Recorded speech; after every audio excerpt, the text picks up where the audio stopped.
up, guys? This is Ice Cream Teddy from PM and from Candy Creations. Now I promised you guys a tutorial a long time ago when I hit 100 likes on my Facebook. Don't have a decent enough camera to record one that's going to satisfy me, so I thought I would just talk about a couple concepts, just kind of, words of wisdom, I guess. One thing is, the first thing I want to talk about is musicality.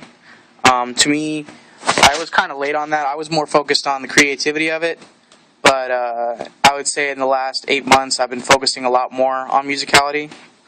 The reason being is that musicality is actually what makes the show a show instead of just showing off.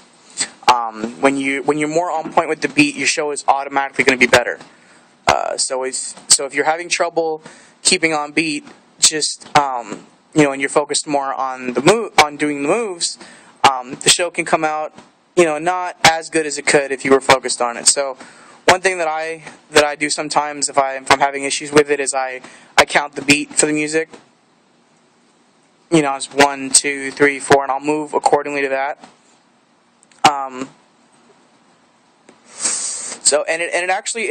That does two things. Number one, it definitely makes the show better, but what it also does, you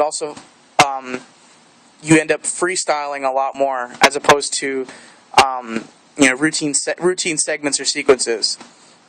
Because instead of focusing on what move you're doing, you're focusing on staying on beat, so your hands just move more naturally.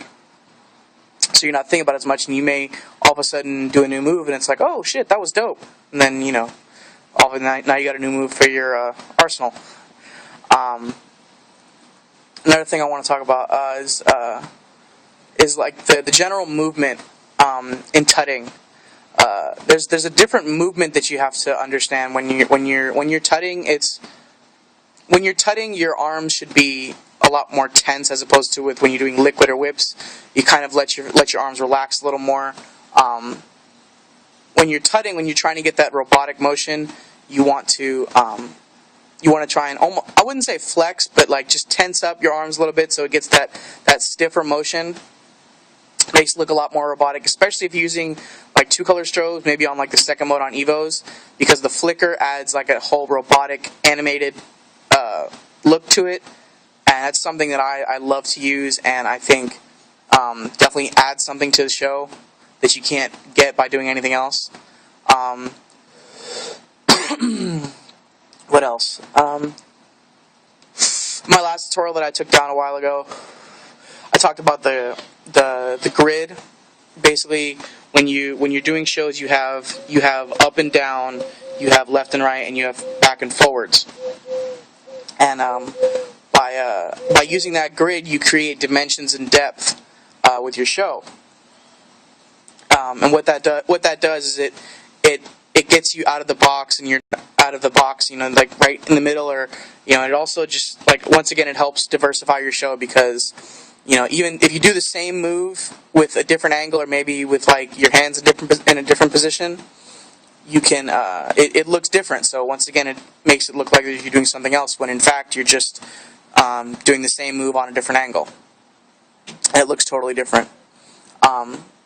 Another thing, and the last thing I want to talk about is tutting angles. A lot of people ask me where I get my angles and my dimensions for my tutting, and basically like a lot of it is freestyle, just because like I honestly don't believe in tutting routines, because if you routine your tuts, then it becomes routine. That's all the tutting you do. It's just that, okay, I have flow, whips, waves, whatever, and then all of a sudden, okay, I'll go into my tutting sequence, and then you have that same sequence, and then it ends up being the same sequence over and over again, show after show, which to me, honestly, it's not something I like to see. I mean, yeah, it's okay to repeat certain moves or certain flair tricks, but for the most part, most of your show should be freestyle, because the show's supposed to go with the song. So unless you're doing the same song, your show should be different. What else? I think that's about it for now. I will try and get someone to record me or get a decent camera so I can do some move tutorials for you guys. And again, go ahead and if you see on my YouTube channel, you can see my personal Facebook page, all my crew Facebooks, PM, TM, Meow Cali, all those, go ahead and hit the like button. You know you want to. Don't lie, you know you want to. Hit the like button. No, I'm serious. Go hit the like button. Open up a new tab right now. Go hit the like button, and then come back and watch the video. Alright, good. But, other than that, you know, I think that's about it. I definitely appreciate all the fans, all the, you know, the messages and the comments and everything like that. You guys are great. And don't forget to go to candycreations.com when you need anything. Batteries, gloves, lights. Great. We got some great stuff coming up. Don't forget to use code TEDDY, TEDDY, when you check out and get 2 free KEK lights.